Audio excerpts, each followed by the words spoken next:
Tumigil na ba ang negosyo mo? Akala ng iba, kapag hindi na nag-ooperate ang business, okay na. Wala ng sales, wala ng clients, wala ng transaction.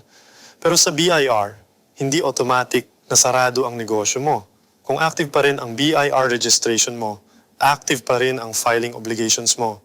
Ibig sabihin, kahit wala ka ng income, pwede ka pa rin magkaroon ng open cases kung hindi ka nakakapag-file ng required BIR forms na nasa BIR Certificate of Registration mo.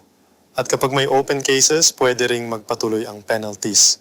Kaya kung sarado na talaga ang negosyo, kailangan mo itong ipa-close ng maayos sa BIR based on BIR RMC number 47-2026. Covered dito ang registered business taxpayers na tumigil na sa operasyon tulad ng sole proprietors, professionals, self-employed individuals, online sellers, corporations, partnerships, at iba pang registered entities. So ano ang basic process?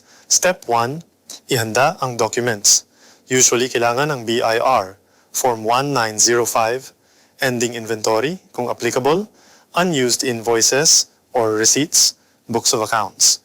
BIR, Certificate of Registration, ask for receipt, authority to print, at authorization documents kung representative ang magfa-file. Step 2, file your final or short period tax returns based sa open cases na nasa routing slip mo. Kung may tax due, kailangan itong bayaran.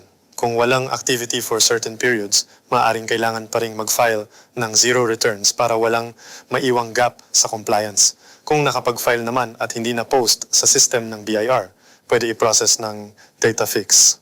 Step 3, submit your closure requirements sa RDO. At kung may penalties ka, huwag mahiyang magtanong sa BIR officer. Pwede mong itanong kung eligible ka for EOPT discount, offer for compromise or abatement program, depende sa case mo. Kapag complete na ang submission mo, pwedeng makancel ang registration, madiregister ang form types, at mahinto ang pagdagdag ng penalties after complete submission. For qualified taxpayers with no open cases or outstanding liabilities, the BIR may issue a certificate of no outstanding liability within 3 to 7 working days. At yun na ang magiging proof of cessation/closure ng business mo. So kung sarado na ang negosyo mo, huwag mo lang pabayaan. Ipa-close mo ng maayos sa BIR para iwas open cases, iwas penalties, at mas malinis ang tax record mo.